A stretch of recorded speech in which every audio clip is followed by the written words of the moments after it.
Hello all and welcome. My name is Sona and today I'll be presenting my MSc Counseling research dissertation titled The Bard and the Brain, exploring the effects of modernized Shakespearean literature on emotional intelligence and well-being among university students.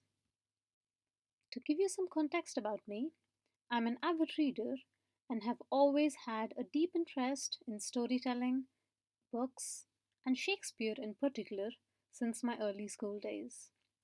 Beyond my literary enjoyment, as a counselor, I'm passionate about mental health and innovations in the field of counseling. This project was the perfect combination of all my interests. Let's dive into the project now. Why this study and why focus on university students?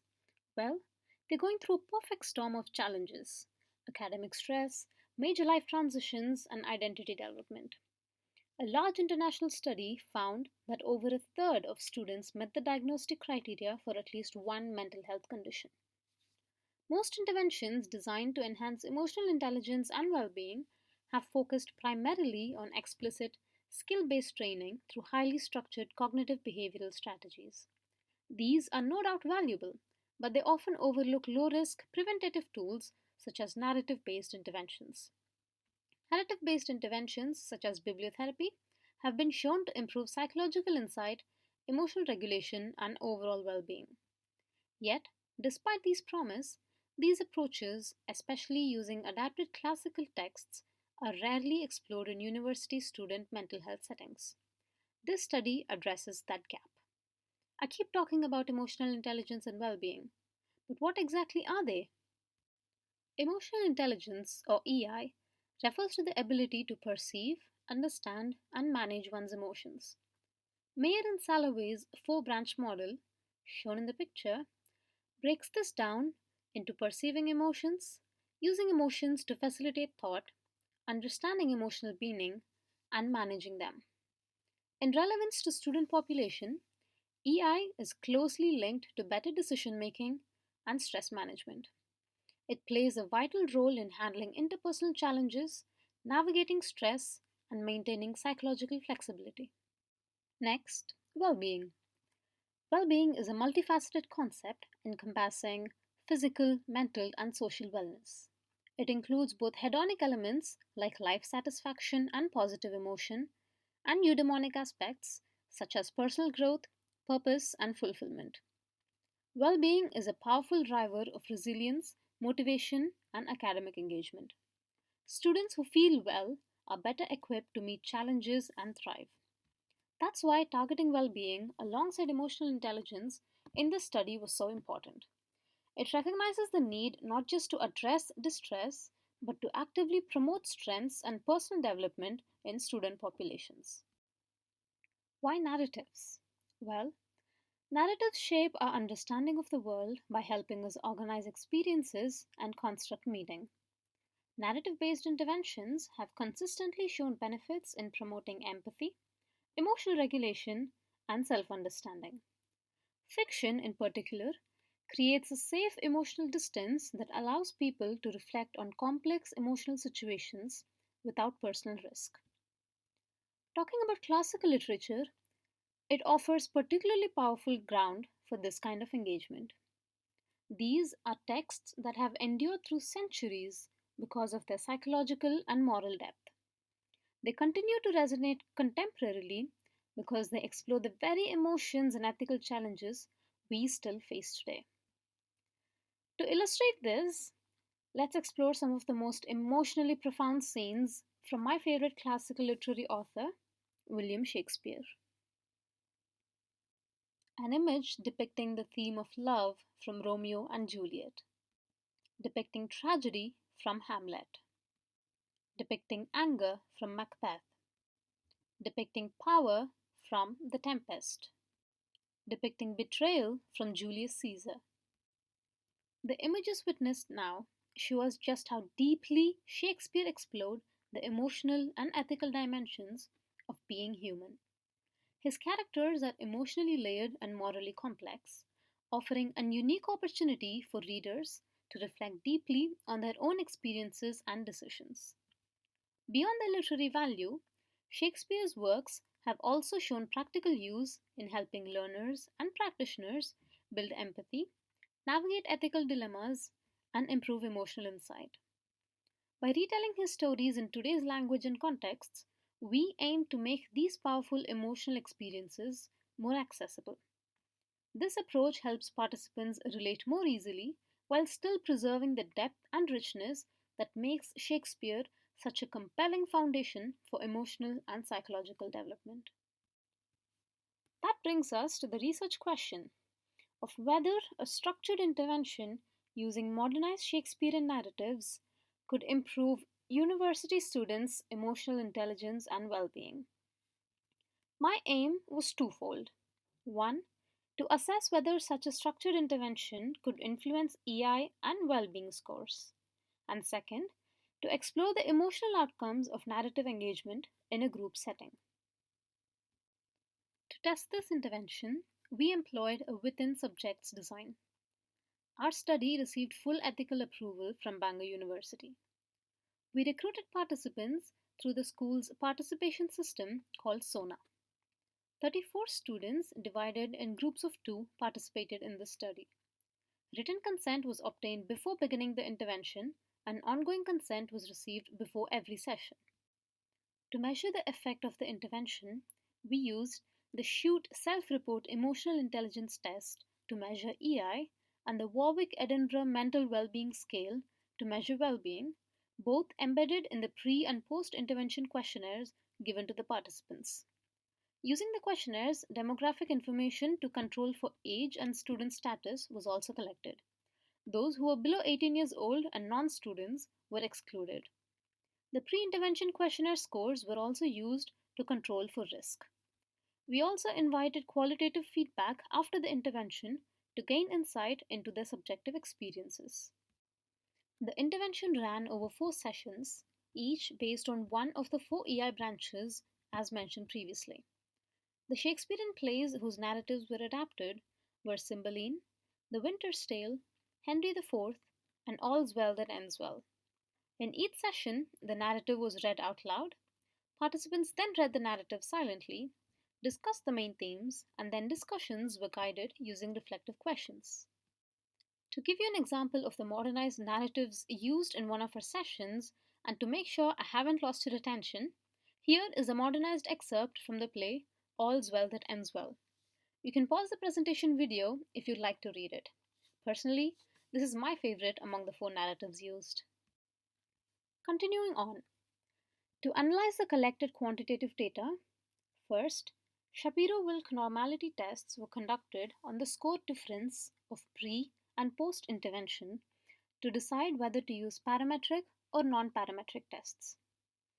The data met normality, so parametric test of t-test analysis was employed to determine if the intervention had an effect on well-being and EI scores. I also explored whether the presence of a mental health diagnosis affected outcomes using an ANOVA analysis. From the data analysis tests, several findings emerged. First, a modest increase in both emotional intelligence and well-being scores following the intervention was observed. However, these changes were not statistically significant. In examining whether having a diagnosed mental health condition influenced well-being scores, no significant change was observed.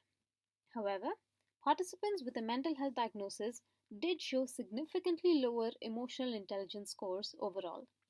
Despite these baseline differences for EI scores, the intervention appeared to be equally beneficial across both groups of with and without a diagnosis, showing comparable outcomes. Finally, participants shared reflections that suggested increased emotional awareness. So, what do these results mean for this study? Let's explore each aspect of the study separately, starting with emotional intelligence. One key consideration in interpreting these findings is how we understand emotional intelligence. According to Mae'r and Salovey, EI is not a fixed trait. It's a learnable cognitive ability that develops over time, much like learning a language or mastering a skill. This is referred to as the ability model of EI. This means that even though the intervention was brief, it may have planted the seeds for emotional growth that are not immediately visible in standardized measures. Research has shown that meaningful improvements in EI often take time, emerging gradually with continued reflection and use. So, while we didn't see significant quantitative changes right away, the intervention may have activated these skills, prompting reflection and awareness that could evolve further with time or repetition. An interesting dimension of the results was the difference in baseline emotional intelligence scores. Participants with a diagnosed mental health condition tended to have lower EI overall, which is in line with existing literature linking lower emotional intelligence to anxiety and mood disorders. However, the intervention itself had a comparable effect on both groups. There was no significant difference in how participants with or without a diagnosis responded to the sessions. That tells us that this kind of narrative based intervention can be broadly applicable regardless of someone's mental health background. It's accessible, low risk, and has the potential to support emotional development across diverse psychological profiles. Second, well being. Participants showed a modest increase in well being scores following the intervention. While this change wasn't statistically significant, the upward trend is promising. This supports existing literature suggesting that reflective and emotionally engaging practices like storytelling can enhance well being. In our sessions, the shared reflective space may have fostered social connection and a sense of collective identity, both of which are powerful predictors of well being. When interpreting the well being outcomes, it's important to remember that well being is not a single unified concept. As explained previously, well being includes both hedonic and eudaimonic aspects. Previous research has found that interventions affect the different aspects of well being differently. In our intervention, the narratives used were emotionally and morally complex. They promoted self reflection, moral questioning, and deeper engagement, which could have aligned more with the results of eudaimonic well being enhancement. Interestingly, we saw this trend of upward shift in well being scores regardless of whether participants had a mental health diagnosis, which aligns with Key's dual continuum model. This model states that mental illness and well being are not mutually exclusive. Someone can be struggling and still experience growth or emotional fulfillment. That nuance is very vital for designing inclusive, non stigmatizing interventions. Our findings contribute to the pre existing evidence of interventions having benefited populations with diverse psychological profiles, including those with depression or anxiety. One of the key insights from the study relates to narrative transportation, a term coined to describe what happens when someone becomes emotionally and cognitively absorbed in a story. In our sessions, engagement was perhaps not uniform. Some students might have become immersed in the modernized narratives who reported greater emotional insight and interpersonal understanding in their feedback. But for others, the narratives may not have felt relevant or they might have struggled to connect with the emotional tone. And that's important because research shows that when people are highly transported, they're more likely to experience empathy growth and emotional learning. In contrast, low transportation can actually lead to disengagement and even reduced empathy. So, in a way, narrative interventions rely not just on what is read, but how it is experienced. It's a deeply individual process. The same story can evoke rich self reflection in one person and very little in another. This highlights a crucial implication for future practice that if we want narrative based interventions to be effective, we may need to build in scaffolds for emotional engagement, such as multimedia prompts, reflective tasks, or more personalized content to help participants emotionally enter the story space and remain engaged. Even though our quantitative results were not statistically significant, the qualitative feedback suggests something important was happening beneath the surface. Several participants spoke about gaining new emotional insights. For example, realizing that others process emotions differently. Others commented on how the sessions felt emotionally supportive, some even describing them similar to group therapy. This supports the theory of ability model of EI that the intervention may have begun activating emotional skills, especially those related to empathy and self-awareness. The shared group reflection may have also supported eudaimonic well-being through helping participants connect with a sense of meaning and social belonging. These are early but promising signs that deserve further exploration in future research. So, what are the implications of this study? This study supports the broader narrative based frameworks that link storytelling to emotional development and well being. In educational settings, such approaches can serve as proactive resilience building strategies that introduce emotional intelligence in ways that are engaging and accessible. By adapting emotionally complex stories into modernized forms, we make abstract psychological skills more relatable, especially for student populations navigating emotional and identity transitions. In clinical contexts, bibliotherapy and narrative therapy already have growing evidence bases. This intervention model can complement these approaches, offering low risk, reflective spaces for clients to build insight and empathy.